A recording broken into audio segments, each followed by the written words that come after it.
Today we're diving into what seems like a really basic dog command, let's go. But honestly, it sounds like it can be a real game changer. We're drawing on advice from Andy, a trainer with like over 15 years doing this stuff, and this isn't just some party trick apparently. It's fundamental communication.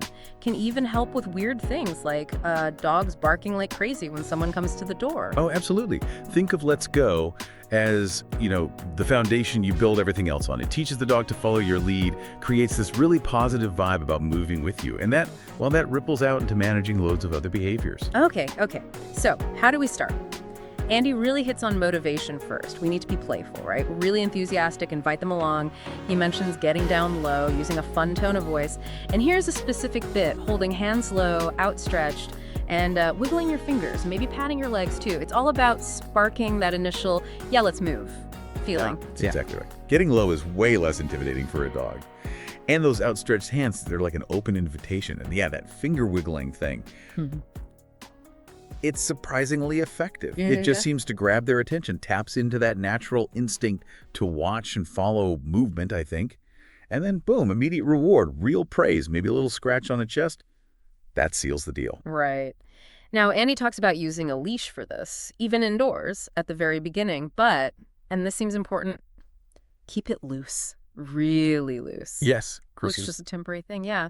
A guide, not a drag, helps them connect the words let's go with actually moving forward. The main goal is definitely off-leash reliability down the line, though he does say keep one handy for, predictable stuff like the delivery guy arriving or guests. Makes sense. He even suggests cheap, lightweight leashes for inside, maybe even cutting the loop off or shortening them. Just got to supervise, obviously, whenever they're leashed. Yeah, that initial leash use, when it's loose, helps them get the idea without fighting against it. Avoids that opposition reflex, where they just naturally pull back if they feel tension.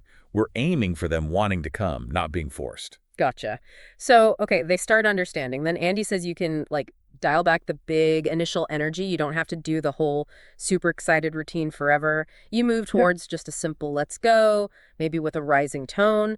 And this bit is key, while your effort might go down, the praise has to stay high. Precisely. You fade the prompt, the big invitation, as they learn. But the reward, the positive reinforcement, that needs to stay strong and genuine to keep the behavior solid. Right. And another big point for making it reliable is follow-through.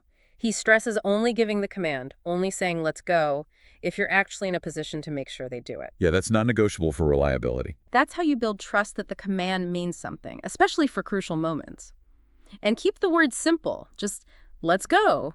Don't start mixing it up or constantly yelling their name first. Apparently that just muddies the water. Clarity is everything. Absolutely. That consistency builds a really clear, strong association in their mind. Dog's name, then command, is sometimes okay for focus, but not constant repetition. And honestly, a solid grasp of basics like this makes teaching more complex stuff way, way easier later on. Okay, let's go back to the finger wiggling for a second, because that sounds kind of odd but intriguing. Andy apparently calls it out as having an exceptionally high success rate. Just holding hands low, wiggling the fingers. It's weird it's not in more training manuals, he notes. It is interesting. It's it just works. Right. Taps into that instinct, especially combined with the low posture and the encouraging voice. It's fascinating. I guess it feels less like a direct order, maybe. More like a playful, hey, look over here, follow this, which a lot of dogs just find irresistible. It cuts through, perhaps, in a way a purely verbal command might not initially. Yeah. Makes you wonder why it isn't taught more often. Yeah, really does. Okay, last point. Their name, Andy says be mindful of how you use their name generally. You don't want them hearing their name and thinking, uh-oh, what did I do wrong? Or just tuning it out. Right. Avoid poisoning the name cue. So with this Let's Go training, the name is mostly for getting their attention before the command sometimes, or adding warmth to the praise after. Exactly. Use it to preface something good or enhance something good, not just randomly, and definitely not primarily for corrections. Right. You want them to hear their name and think, ooh, what's next? Not, oh no. Precisely. Build that positive connection. So wrapping it up, Let's Go is foundational. Power it with positive motivation. Use a loose leash smartly at the start. Keep your communication crystal clear.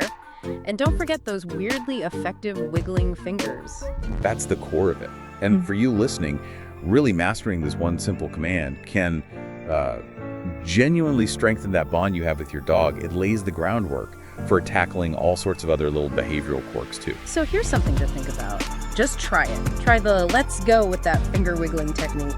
Get down low, be encouraging, see how your dog responds, and maybe ponder how this simple, fundamental piece of communication could help smooth out other interactions or challenges you might be facing.